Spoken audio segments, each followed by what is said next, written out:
Good afternoon. This is Dominic with TheBackVlog. Recently, I finished Season 3 of Dragon Ball Z, the Frieza Saga. This thing is 80% the Frieza fight, which is sick. It's like 30 episodes of Frieza fight. It's classic in every right. It's probably, I'm gonna have to refresh myself on the Cell Saga, but it might be the best Dragon Ball Z saga. So we will see. But this is the first season, I believe Bruce Faulkner did the music for the American Funimation version of. The first two seasons were like this really weird and distracting orchestral melodramatic music kinda. And I believe Bruce Faulkner was introduced during this season. And obviously the music that came later on from him became inseparable from the legacy that is Dragon Ball Z. It's like MIDI composed. It's got the corny like late 90s and early 2000s edgy nostalgia. There's a lot of Chrono Trigger vibes to it. Listening to it, like the way that the synths are, the way that they sound is just like it's got like a certain airy quality to it, very ethereal. And then whenever like the rock and punk vibes hit during like the action scenes, it sounds very Ween inspired, the band Ween.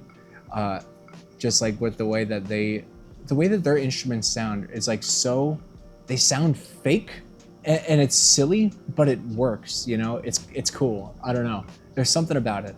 Frieza is fucking brutal, and you know, having grown up with Dragon Ball Z, I don't really think the games, at least the ones that I played, really demonstrated how brutal he was. I completely forgot about the scene when Frieza's in his second transformation, when he's like the big Hulk Frieza, and he's got like the horns coming out of his head, and he goes to stab Krillin. That scene, I actually legitimately cringed watching that, because it's like when he stabs him and then he like starts like ramming his head like a bull, and Krillin's just like trapped in the horn and is like, oh dude, it's really bad. It's really gross. Like the sound design and the direction of it is just it is as violent as Akira Toriyama intended. It's insane. You have the iconic Goku turning Super Saiyan moment, which was beautiful. You have the iconic Vegeta death monologue, which I watched on a plane and almost cried. I was like, I need to turn this off because I'm gonna cry in front of all these people. That was silly. The filler in this, it's kind of annoying because at least like with the other seasons so far, you had full episodes of filler that you could skip. There are just like scenes of filler sprinkled throughout the actual episodes, and it's really obnoxious. And some of the filler subplots in here I've never seen before, and it really gives Dragon Ball Z a really interesting what if vibe. I remember in Dragon Ball Z Budokai, I think it's like super post game after you like unlocked everything, they have like these what if scenarios where, you know, it's like, what if Vegeta turned Super Saiyan during the Saiyan saga? That's really the only one I can remember. There was one where Frieza actually made it to Shenron on Namek whenever they summon him, and they're like moving everybody. They bring everybody back to life and move everybody to Earth, and they still have the one final wish. It's like, what if Frieza like actually like got over there and wished for immortality, which kind of doesn't make sense because he doesn't know Namekian, so he would never have been able to make that wish anyway. But it's just like an interesting what if.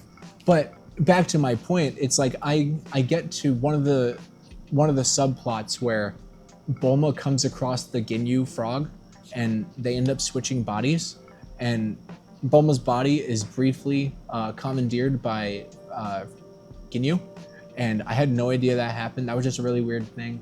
There's another what if scenario where like the Ginyu Force, well, it's not a what if scenario because it did happen, but I just never knew it happened. But like the Ginyu Force that did die ended up on King Kai's planet, and then Yamcha, Tien, and Chaozu just fuck him up.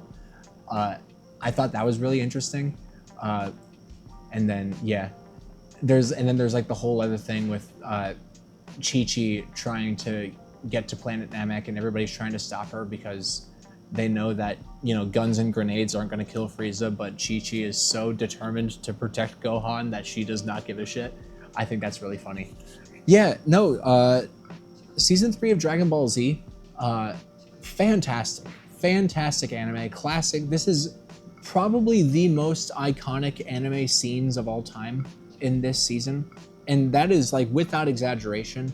Goku is he's an international icon in the same way that Mickey Mouse is, in the same way that SpongeBob SquarePants is, in the same way that Superman is. And I know those are all American icons, but the fact that, like, you know, those icons are as recognizable as Goku is to even people who don't know anything about anime at all, this season is the reason why.